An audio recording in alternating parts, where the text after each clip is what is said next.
Just starting to broadcast this update. It's the May 25th update Yeah, it for is. all right. Hey Nick. How you doing, sir? Well, I'm doing okay. I've got about 5 hours. Okay. I got my health situation straightened out yesterday. That's good. All right. And yeah, well, basically I had walking pneumonia. Oh God. Okay. Yeah, well, with my stents, with the 5 stents, the coughing and the hacking, and it didn't do me any good. Absolutely. Okay, they thought I might blow a stent, and I was worried about it. At the same time, I'm trying to close out the FAU business and the McGraw Daniels business. What I'm going to do is I'm going to give a half-hour public update, Hmm. and then I'm going to call you after the half-hour public update, Okay. okay, and talk to you directly, okay. I'm recording this. It's live. It's Friends of the African Union. Okay, Friends of the African Union is a non-governmental organization that created in 2012 in response to the call of Ambassador Ali, who called me meeting in December 16th, 2011. At that meeting, she was letting people know her disappointment on what had gone before and what had not been put in place. And when she knew in 2012 that there was going to be a meeting in Durban, well, in fact, we a historic meeting that would create a sixth region in the governmental organization, the African Union. Now, this was unique in that added 300 million to an organization that already had 1.1 billion people nation. And because most people have no idea what the African Union is, and especially most African Americans have no idea about the African Union or even about Africa, we looked around the room, and a month later, on January 16th, 2012, at the World Peace Bell, we officially kicked off Friends of the African Union on that day as we marched with the Martin Luther on that celebration. We had 2 days beforehand on the MLK Day of Service had already put together the charter.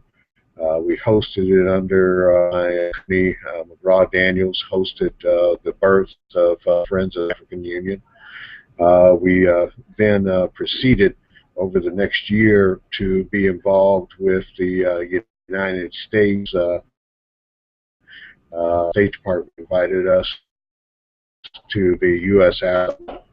and at that business summit, we had gave a precursor to know because we know that our country is a country that empowers inventors. Okay, it's a nation that where men and women could work. And my dream was the alliance between the people of the United States and the people of the African Union. Well, 55 million of us in America are now members of the African Union. We're members of the sixth region. And why that's important is that in 1885 in Berlin, Germany, Africa was created. At that 2-year conference, the coast of Africa was divided up between 12 European nations, the United States, and Ethiopia, the only African nation that was at that conference. Now, the whole that conference, the whole reason we use Haile Selassie and Friends of the African Union was friends with the rulers of Russia and the Habsburgs, and so their army was trained up to European fighting standards. And those fighting standards were changed by our, okay, here in America. We introduced new armaments and a new means of warfare that we had started against the English crown. When we did that, we changed because our people who rebelled against the king, they didn't stand up and like Europeans had did before, and moving behind trees under boulders. We were a different type of revolution. And as a matter of fact, the start of the revolution, Crispus Attucks, an African, okay, living in America, was among the first casualties that happened. We've been involved in America's fight for freedom from the beginning. Those who want to say that America is fell on us and that we've never crawled from out under the rock, well, I put to you 150 years ago, the last African American was told by the Union Army that we were free.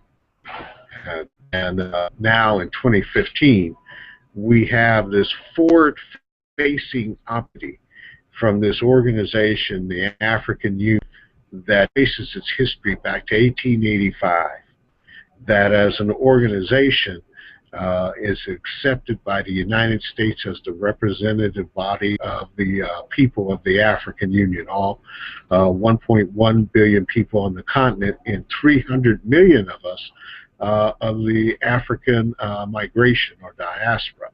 Now, while this is important, is that at the United as partnership with New Future Foundation, as of September of 15th of 2014, our partnership was accepted by the United Nations Civil Society in the Review of the United States of America.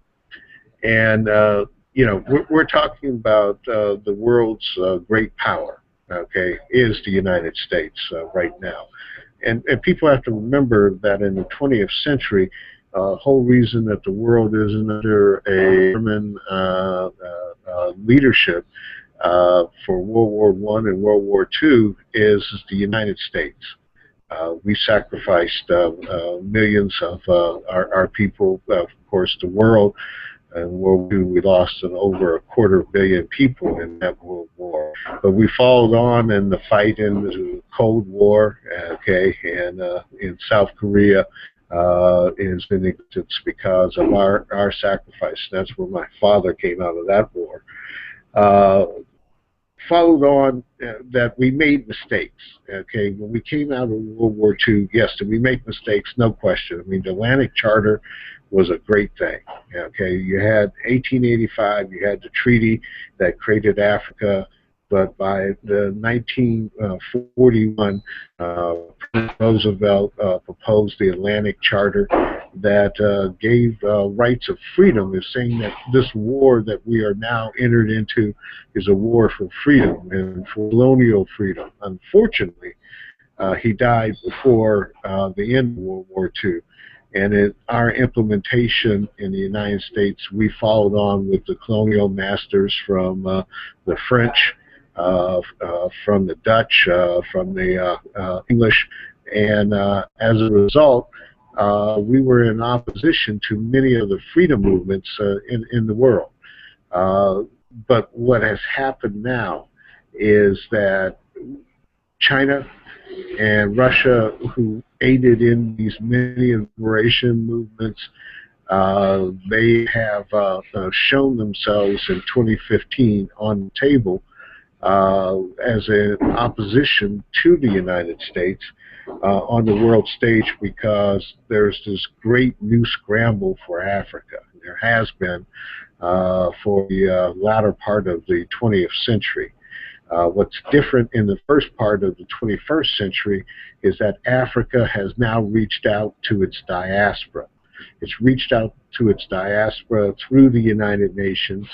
It's reached out through the African Union.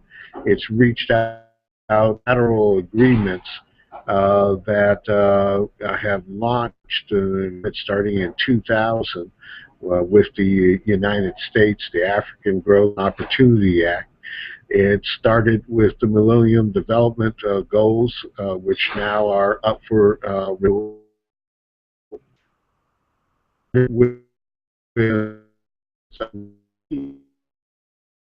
Now 14.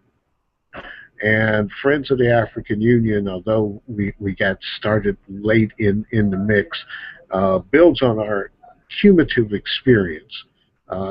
Principally, my experience in back to 1995 with the Honorable David Marl. And David was the Senior Honorary Consul for the Republic of Guinea to the United States. Previously, I had served with organizations that supported the World Conference of Mayors and the National Association of Wholesale Distributors. But as an oceanographic tech, I had worked in Egypt and lived in Egypt, Alexandria, as a naval electronics and cryptographic. Had worked all through the Mediterranean, and I had lived in Rota, Spain, and visited on an ongoing basis areas in North Africa, principally Morocco. But all that came to focus when Ambassador Ali brought us in the room and said that next year in 2012 you're going to be part of us, and we expect that money earn over $1 trillion in income that they had guesstimated by 2015. Well, we've made that goal. We've made that. We've had our businesses earn over $120 billion, but we have to have more. Think about it. That means that if we earn $1 trillion, our businesses earn $120 billion. It means that we don't even make it one time around in spending money in our businesses.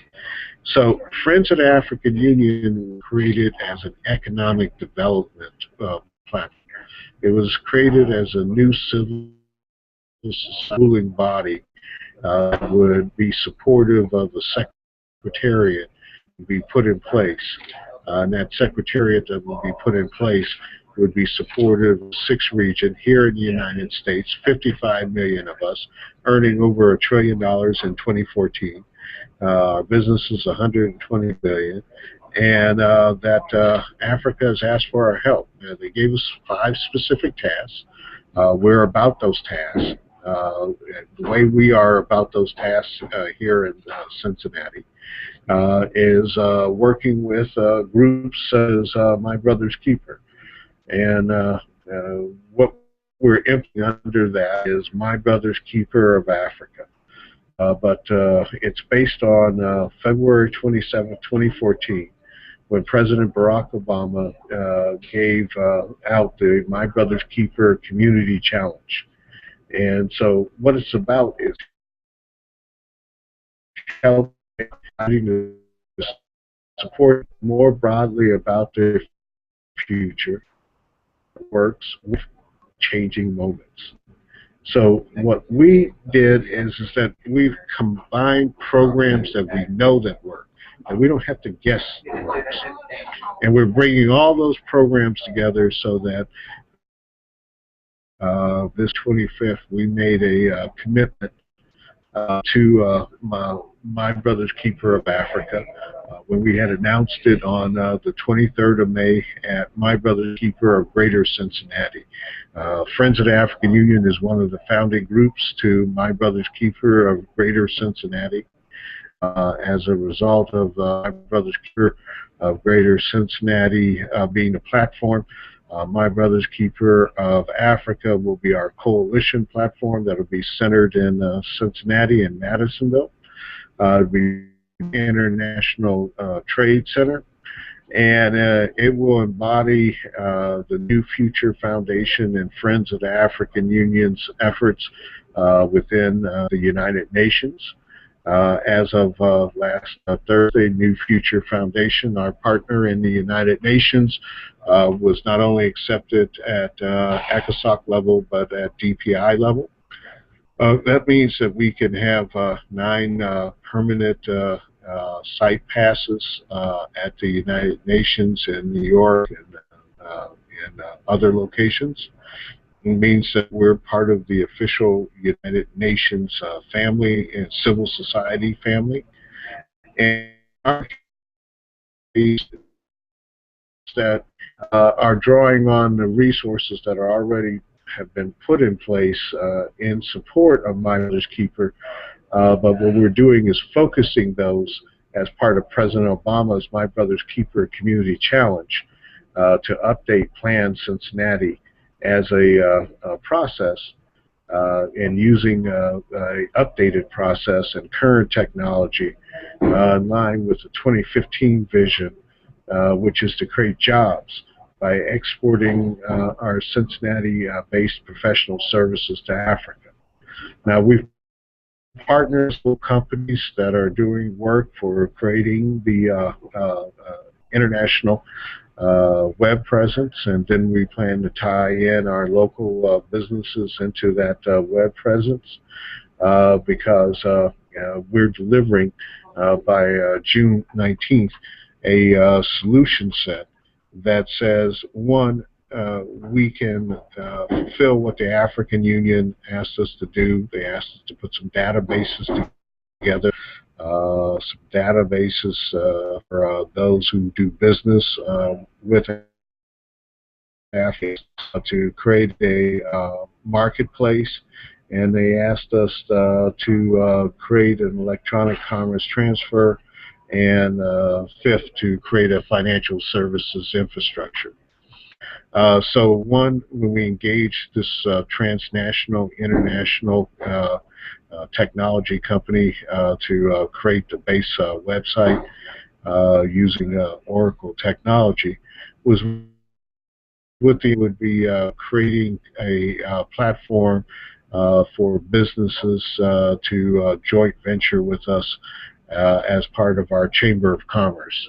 And so you can go to fauchamber.net for our Chamber of Commerce to learn more about us, or you can go to friendsoftheafricanunion.com and learn more.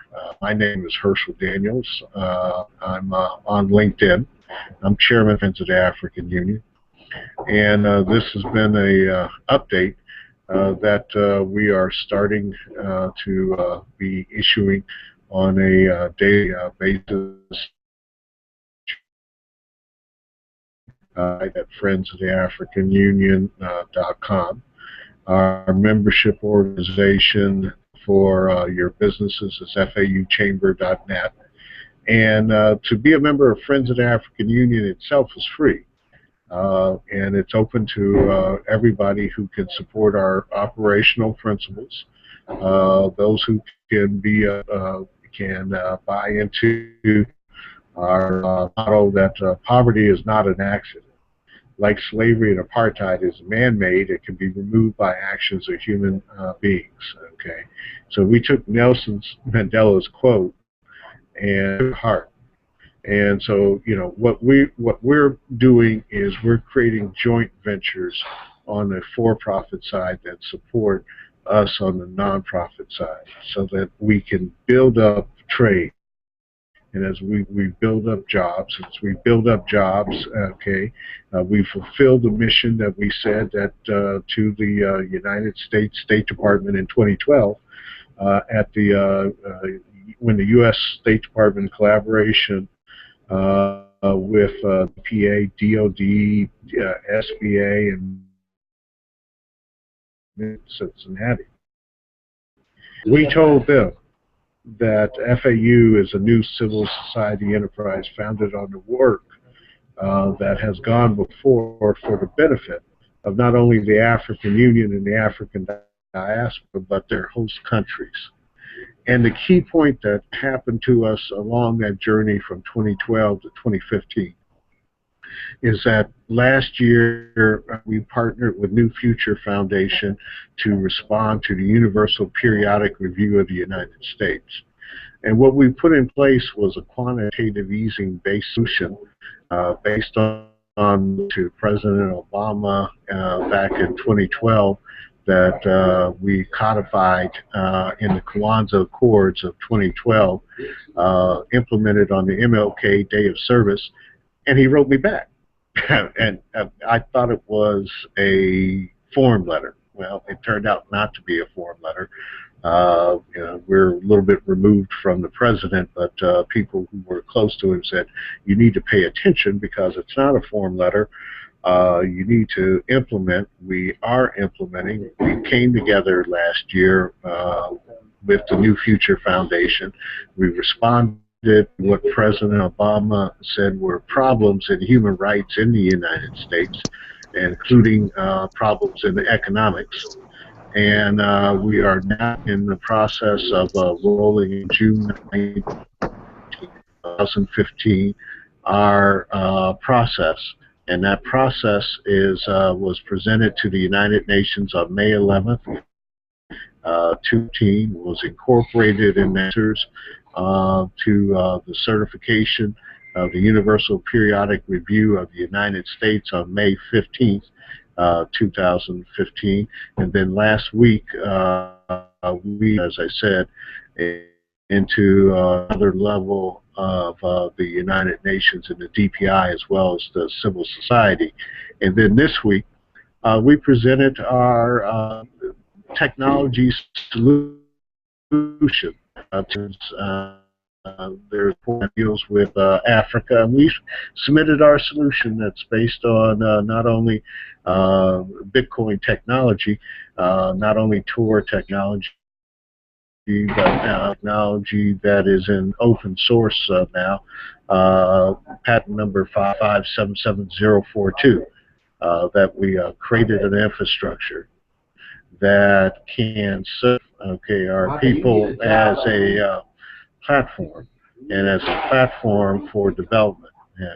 And so that's what we are going to be presenting Monday in Tunisia to all the ministers of communication who are meeting there from Africa, because this is the year that .Africa comes into existence. Truly that which we started some years ago in Guinea, in Conakry, well, really Can, with the International Telecommunications Union, I think, 20 years later, and we have a that brings together the whole idea of online interface operating systems and brings together a platform that's supportive of educating our young people. We're demonstrating that here in Cincinnati. We are working diligently with groups.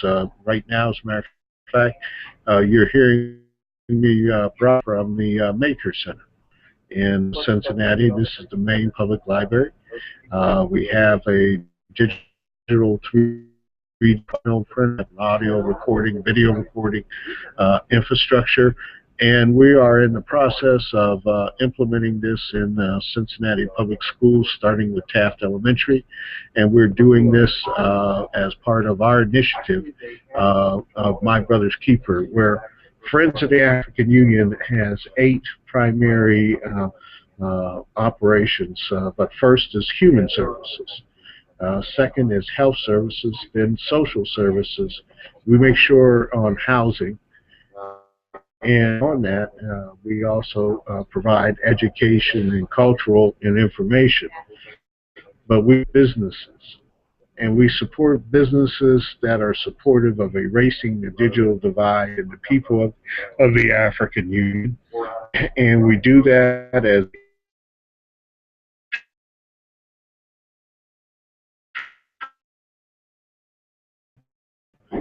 bold and innovative ideas for solutions that come together not only out of Africa, not only but by the friends of the African. And so we look forward to working with one and all. Again, FAUchamber.net is our business organization, and friendsoftheafricanunion.com is our website. I thank one and all, and we'll follow this up. Thank you.